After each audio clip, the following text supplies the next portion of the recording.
Season 2 of the Adult Children Voices Across America Speakers Meeting podcast. You can attend this meeting live on Thursdays at 6 p.m. Pacific Time using the Zoom ID 848-5208-0640, password 061120. For more information about adult children of alcoholics and dysfunctional families, visit adultchildren.org. The following speaker share from Ken was recorded on November 9th, 2023. Hello, everybody. I'm Ken. Thank you for having me back here. It's a privilege to be invited. This is my fourth time, so I feel very, very privileged to be back. I'm going to have a little bit of a different share tonight. I don't like to repeat myself, and I've been here already 3 times, so different sides of my story. Many of you have already heard, so I thought I would do something a little bit different tonight. As I said earlier, I'm not feeling 100%.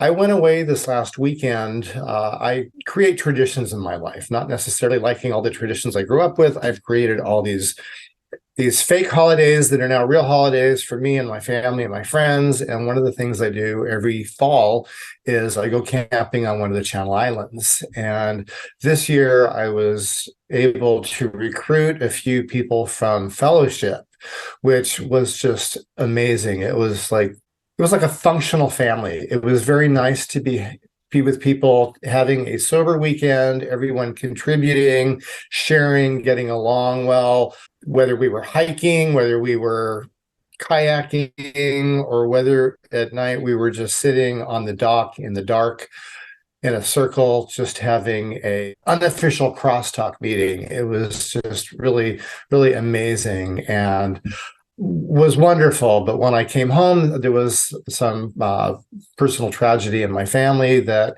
has kind of thrown me for a little bit of a loop. And I've been kind of trying to deal with a little bit of grief and a little bit of depression this week. And I know that I need to take care of myself and just roll with it, not wallow in it, not try to avoid it, but to just feel it and go through it. And that's where I am. And I was so looking forward to this. And my energy level isn't where I want it to be tonight, but I'm going to do my best to give you my share and discuss the things that work for me, that hopefully that can work for everybody else. I want to talk a lot about literature tonight and the importance of the ACA literature, and specifically not like all the ACA literature. ACA has a lot of literature, and kind of my understanding that, AA hasn't changed too much. They've done some revisions of the big book over the years, but they haven't really thrown a lot of new stuff into the program, and the same with NA and other programs. But ACA keeps reinventing the wheel. They've added the laundry list workbook, and then they added the loving parent guidebook, which is amazing. A little bit of an oxymoron there, because ACA is supposed to be a 12-step program and not therapy, but the Loving Parent Guidebook is 100% therapy. I'm a therapist, and I read it, and I can see where all the different psychotherapies have been combined and rebranded to ACA terms, and it's wonderful. But there's a lot of literature out there, and what I want to talk about tonight specifically is to really narrow it down to the meat of the matter, and what are the pieces of literature that actually push us into action. Because remember, the solution says that it's a program of action coming from love. So I really do believe that we need to be into action, and there's some literature that really speaks to me that I believe is very beneficial for putting recovery into action. And even though I work in a substance abuse field, I totally push ACA on everybody, because ACA really is at the core of most people's use. I'm not here representing my employer tonight, but these are my views, and these are the things that I bring up when I'm at work. I'm really, really big on coping tools. I think the more coping tools we have, the better we're going to be getting through life. And like I said, I'm kind of dealing with some depression this week.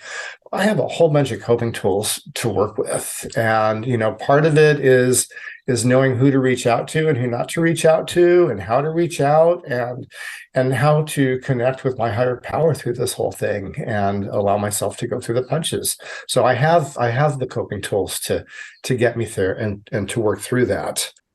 I really think that with literature, and this is where kind of like less is more. I know some people that will read one self-help book after another. They'll go from one video to another. I get messages from people all the time. Have you seen this video yet? Have you seen that video yet? And there's so much good information out there. But how much do you really absorb if you're going from one to the next, to the next, to the next? Do you allow yourself to digest it and to put it in action? And that's kind of my big thing is it's like slow down a little bit and take what you've had. I'm a fast eater. In my family, it's like if I wanted to get seconds, I had to eat quickly. So I'm a fast eater, and I catch myself today like reaching for food before I've finished swallowed what's in my mouth. And I realized that's not the way to eat. I need to enjoy what I have, whether it be just a mouthful of food or a candy bar or a piece of chocolate cake, whatever it is, to enjoy it while I have it, and then move on to the next piece. And I think that's kind of the same thing with literature. I think a lot of people tend to move on too quickly, and slowing down and allowing yourself to read and see less of this information and internalize it and actually put it into action is more beneficial. So I want to talk a little bit about bicycling, because bicycling is a big part of my life, and it's an analogy that I like to use with this. And I like to think of the ACAs. And in my circles, there's 3 ACAs. There's the Affordable Care Act, there's Adventure Cycling Association, and there's Adult Children of Alcoholics. And if I want to go for a bike ride, I can look up Adventure Cycling Association. They have maps, and their maps will tell you the elevation and how far it is between bike stores and where all the water is along the way, where to get groceries. Everything is kind of mapped out for you. So I can get this. I can watch videos of people that do this, what they pack, what they don't pack. I can do all this stuff. But if I don't actually hop on my bike and start training and seeing what works for me, then I could be heading towards disaster and my trip won't last very long. And this is what I see with a lot of people that come into recovery. They jump in too much with all this information, but they don't put it in action, and they burn out really quickly and fall out of recovery. I've met a lot of cyclists who have done this, who have jumped on their bike with all this head full of information, but not really understanding what it's like to embark on a huge trip. And they only last a few days and then they give up. Or maybe they get to a campsite and they've never set their tent up before, and they find out that they're missing a pole, or that their rain fly wasn't packed, or that something broke on their bicycle and they weren't able to fix it and they didn't have the tools. And I think this is so important that in recovery, we need to pace ourselves and start the practice, to put the practice in action. I recently did a trip that I've been planning on doing for a year. And I was doing it with a friend, and my friend's responsibility was to plan London. We were going to London with our bicycles and riding them to Amsterdam. And he was in charge of the London part of the trip. I was in charge of routing the trip through the rest of Europe and arranging the places we were going to stay. And a month before the trip, he fell off his bike and broke his wrist. Using my tools, I knew that I was going to have a good trip no matter what. And hopefully he would too. We had to switch to plan B. So instead of panicking, instead of catastrophizing, instead of personalizing that, crap happens to me, let's talk about plan B. And he wasn't sure he was going to do any of the trip at all. And I was a little freaked out about the London thing, because that's not the part that I had planned. Fortunately enough, he met me in London, and we were able to do everything that we had planned on doing in London.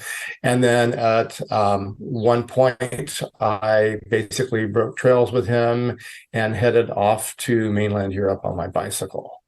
I was really successful with this trip, as much as I missed having my friend with me, because I had all these recovery tools with me along the way. And part of it was I knew what was ahead. I knew the route. I was familiar. A couple times I wasn't exactly sure where I was going to be staying at night, but I knew I had the resources one way or another to get somewhere. And my mantra is I always get where I'm going, always. And that reminds me that to be connected with my higher power, that even though I was by myself and I was on a lot of lonely roads, Google had me in England on these busy two-way highways where cars were going about 50 miles an hour, and there was no shoulder and there was no side of the road I could pull off on. It was solid hedge. And I'm riding in the middle, trying to take up the lane so cars don't try to pass me. And I'm looking in my mirror and I'm reminding myself, why are you looking in your mirror? If a car is going to hit you, it's going to hit you. Seeing in your mirror is not going to save your life or change anything. But I had faith, and I ended up having an awesome trip. And the moral of the story, though, is I used my tools. I used my recovery tools along the way. And when I felt like I needed to be connected with other people, it was really easy for me to just take out my phone and text other people and feel connected with people, whether it be back home or friends that I have in Europe. And I really feel recovery is like that too. We need to be connected with each other. The opposite of addiction is connection. And the more connected we are, I believe the easier it is for us to recover. And I think that's what made this last weekend so successful, is how well connected we were with each other. So as far as the literature is concerned, I like to start with the ACA Serenity Prayer. God grant me the serenity to accept the people I cannot change, the courage to change the one I can, and the wisdom to know that one is me. Because I cannot control people, places, things, or situations. And this is something that goes back to the three don'ts: don't talk, don't feel, don't trust. When we don't trust, we try to control everything around us, because what we control is what we trust. And if we cannot control, we cannot trust. And learning to let go of that, which is an important part of the steps, which I'll talk about in a minute, to me is paramount. And I have to remind myself that when I'm upset with another person and I'm not getting the response from them I want, or they're not acting the way I want them to act, that I have to remind myself that they are who they are, and I have to allow them to be who they are. The only person that I'm responsible for is myself. And I work with so many people that know the regular ACA Serenity Prayer. And when I mentioned the ACA went to them, it's almost like you can just see the light bulb go off in their head, because there's so much clarity that comes out of that. So that's one piece of literature that I really, really like. I think the laundry list is a really good identifier for whether or not you go to ACA, and it doesn't matter which version of the laundry list, the other laundry list, the workplace laundry list. I think these are the identifiers. And I know a lot of people that don't think that they had alcoholic parents or they didn't have dysfunction, but man, they're all over that laundry list. So I think that laundry list is a really good qualifier. But then I think ACA is all about making that list obsolete. So where I like to use the laundry list as a tool is in review, looking at each of the traits and asking myself or asking my patients or whoever on a scale of 1 to 10 or 0 to 10, 10 being really intensely relating to that trait and 0 not at all. What progress has there been? If you've been in the program 6 months, if you've been in the program a year, if you've been in the program 10 years, can you look at that trait and say, I was at a 10 when I came in the program and I'm still at a 10? Because if that's the case, there's some tools that aren't being used. There's maybe some isolation that's still going on. Because I really think that if we follow the simple guidance, not like hundreds of self-help books, but just the simple guidance of what's in front of us, mostly in the Red Book, that we will see a huge reduction in our reactivity and our identification with these individual traits. And I think it's amazing when people look at their laundry list and can say, these are things I used to react to before, but now I let it go. Now I don't have to control everything. I don't have to catastrophize, personalize, minimize any of this stuff. So what's the road to get there? The road to get there, of course, is the steps. And this is one of the things with all the literature out there that I think sometimes we fail to realize, that we kind of get so mesmerized by all the other literature. And now, like the Loving Parent Guidebook, which is just amazing, but it can mesmerize people and take their focus off the steps. And I think the steps are very important.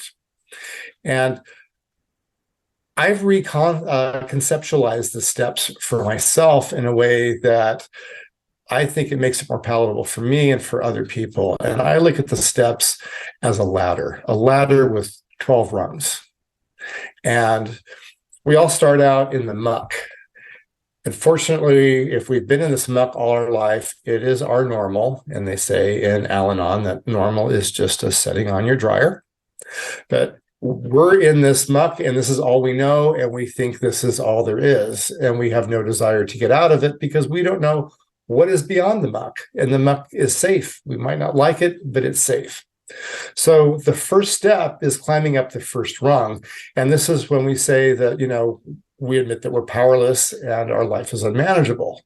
And in the latter scenario, it's basically being on that rung, being high enough to be out of that muck, to say, holy crap, I've been in muck all this time. That's the realization. That's you can't progress in any program until you admit that there's a problem. And this is being at that place where you're above the problem, a little clear enough to see it for what it is and say, holy crap, I've been swimming in this muck all this time. Step 2 came to believe that a power greater than yourself can restore us to sanity. Well, either God gave you this ladder and God's watching over you as you're climbing up the ladder, or if you have difficulty believing in God, maybe God is the ladder. Maybe that ladder is the structure and the power greater than yourself that you're going to be able to use to climb out of the muck. And step 3 is when you make the decision that you're going to take the journey to go up the ladder. Step 4 is when you realize that you are carrying a backpack with you of muck. And this is all the family dysfunction, all the trauma, all the hurt, all the pain. And in step 4, we give ourselves a break and we stop for a while and maybe a long while to pace ourselves. And what we do is we take an inventory of what that muck is that we're carrying with us. And in step 5, we share that inventory. And sometimes there's a lot of pain and shame with what we've been carrying around a lot. But by sharing this with other people is a way to get rid of the pain and the shame. In step 6 and 7, we realize that we don't need to carry these character defects or survival traits around with us any longer. And this is where we are able to let go of those and drop them back into the muck to where they came from. So the farther up we climb this ladder, the lighter our load gets and the easier recovery gets after we dump all this shit back into the muck. Step 8 and 9 is cleaning up our side of the street, and steps 10, 11, and 12 are getting to the top of that ladder. And at the top of that ladder is serenity. And in ACA, we call that emotional recovery. And my definition of emotional recovery is not getting butthurt over stupid shit. So if you could say it in a nutshell, like I said, less is more. The whole goal of ACA is to get to a point where you don't get butthurt over stupid shit. You live a life of peace and harmony with yourself and with everyone around you. And that simplified version of the steps, which I usually spend more time to conceptualize, but that's in a basis, the simplest form of how we recover. And that's what I love about working the steps, is that it gives you the time to get to know yourself, to take that inventory and look at not only the muck and the crud that you've been carrying with you, but some of the good stuff that you've had too, that maybe you've forgotten, the hidden gems in your life that were just so deeply buried in the muck, that once you rub the muck off of it and you see all this amazing stuff, you realize that maybe there were some good times in your life. Maybe there were some really amazing things that happened that you lost sight of. We know with neuroscience that good memories are stored in a different place than bad memories. Bad memories are stored in a very, very special place, because if something horrific happened to us, we need to remember that as a way to get out of Dodge if something triggers this memory again. This is the fight, flight, freeze mode, or some people now call it the fight, flight, freeze, fawn mode. And that's where memories are stored here in the midbrain. And a lot of times we forget about all this good stuff that's up here. It gets buried. So that's another positive thing about working the steps. If anybody here has any severe trauma to where you have that hypervigilance, whether through PTSD or CPTSD, I strongly recommend that in addition to working the program, that you also get some type of therapy that does trauma reprocessing, either like EMDR or psychodrama, because those are also tools that help you get through and digest your program a lot quicker. If going through a program is digesting stuff and absorbing all the good stuff, doing EMDR, psychodrama, or trauma reprocessing is like taking the antacid that's going to allow you to do that. I love the original Bill of Rights. It was not approved, I don't think, by WSO. There's a new version that is. And I think both versions speak to different people differently. And what I like about the old ACA Bill of Rights is that it speaks to the newcomer coming into the meeting. If it's your first time in a meeting and you're insecure and you're not feeling very good about being there, hearing, you will have security, you will have, fun and happiness in your life. Hearing that is very welcoming. A lot of us grew up in families where all we heard all our life was me, me, me. We had parents that were very selfish and everything was about them. And hearing a lot of, well, I get to do this and I get to change my mind and I'm the parent. So when I hear the new version, which starts with the word I think it's very empowering for some people to say that themselves. But when I hear that in a meeting, it kind of reminds me a lot of the different things I heard in my life that reminded me of my insignificance in the family. And I don't want newcomers in meetings to feel insignificant. I want them to feel like they're the most important thing. So I prefer the old ACA Bill of Rights. The ACA promises. I love the promises, although I have a hard time with promise number 12. Gradually, with our higher powers' help, we will learn to expect the best and get it. I have a hard time with that because in working step 3, I think we learn not have expectations. Expectations are resentments waiting to happen. And resentments are the things that are part of the muck that we're carrying with us, that are our survival traits, that anger. And I don't need to build any more resentments or anger in my life. I can think back in my life as a kid, there were a lot of times where I had expectations that things were going to happen. I was told that, hey, we're going to go to the movies this weekend, or we're going to have ice cream for dessert or something. And a lot of times it didn't happen. So having expectations was a bad thing because it led to disappointment. And I think expecting relying on God to expect the best, and then assuming that I'm going to get it, in Europe came up to me a lot. It's like, I'm expecting this amazing trip and my friend got hurt. So I had to realize, like, I can't expect. I don't know what's going to happen. I don't know what way the wind's going to be blowing. I don't know if it's going to be raining. I don't know if there's going to be an earthquake here in California and I'm going to have to come back. I don't know what's going to happen.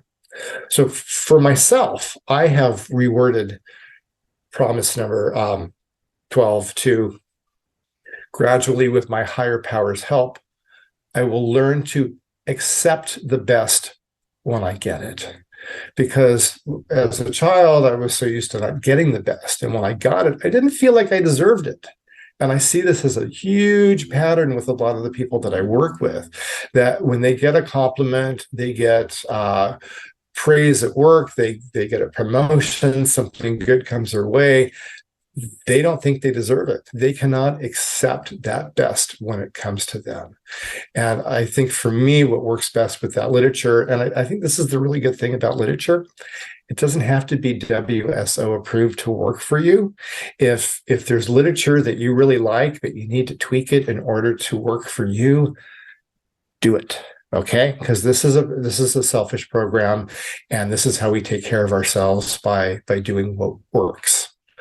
So for me, accepting the best when I get it. And I have to tell you, in the end, I had the most amazing trip in Europe. I was sad that my friend was not with me. And there were a lot of times I'd be somewhere and I'd be feeling like, damn, it's too bad that I can't share this with him.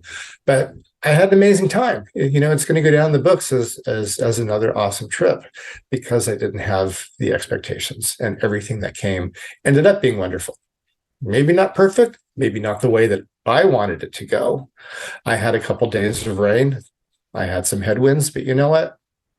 I accepted everything as it came to me. And because of that, it was a great trip. And then the last bit of literature I want to cover is the solution. I love reading the solution. Love reading the solution. I just think that there's just so much hope and positive growth in the solution. But there's a lot of fluff in there too. So I've narrowed it down, and I'm going to read to you what I call is my solution. And this is my summarized version of the solution. So my solution is to become my own loving parent. I work a spiritual program based on action coming from love. The healing began when I risked moving out of isolation. I learned to keep the focus on myself in the here and now. I take responsibility for my own life and supply my own parenting with gentleness, humor, love, and respect. It's simple. The solution is to become my own loving parent. Whenever I read the solution at work, we always stop right there. And I say, if you're going to stop somewhere, that's really all you need to know. That is the basis of it. Because when we start taking care of ourselves, life gets a lot better. And I know a lot of us have been taking care of ourselves in the world for forever and ever and ever, our whole life. But are we really taking care of ourselves if we're taking care of everyone else? So sometimes we have to kind of redefine what it means to take care of ourselves. As a parent, there's two things that we're responsible for as a parent. Number one, providing security and safety to our children. And the second thing is to provide loving, supportive guidance and direction. And if we don't have those, we end up in ACA. This is what we need to learn to do to ourselves. We need to learn to give ourselves that sense of security and safety, and we need to give ourselves that loving guidance. And, a lot of it is actually out there around us, and we just have to open our eyes and ears to be able to absorb the positive people, the positive things that are happening to us. And that's one way that we give it to ourselves, is allowing ourselves to be there for that. I work a spiritual program based on action coming from love. We have to learn to love ourselves, and we have to learn to put things in action.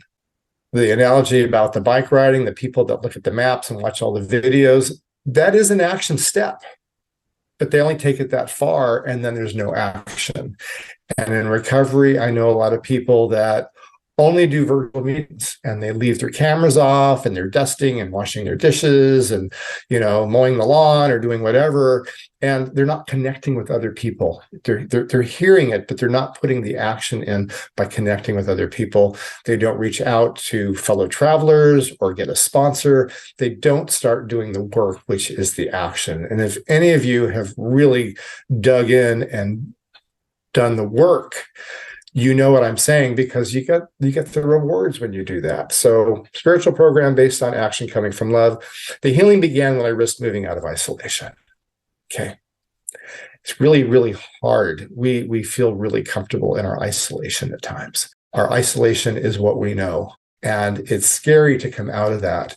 And action doesn't necessarily mean that all of a sudden you run a marathon. Action means that maybe you just need to crack the door open a little bit one day, crack it open a little bit farther the next day. But that's where progress, not perfection, comes in, right? I learned to keep the focus on myself in the here and now. Okay. I can't get mad at my boss. I can't, blame my parents for what happened to me, and maybe horrible things did happen to me, but you know what? It's how I handle it that counts today. It's what I do with those memories today. It's what I do with my feelings today. I can't point my finger at other people, because if I'm pointing my finger at other people and blaming, then I'm not healing. And that's another piece of literature that I really love. In the Big Red Book, there's a page of affirmations, and one of them is, name it, don't blame it. I take responsibility for my own life, and I supply my own parenting with gentleness, humor, love, and respect. We've all been too hard on ourselves for too long.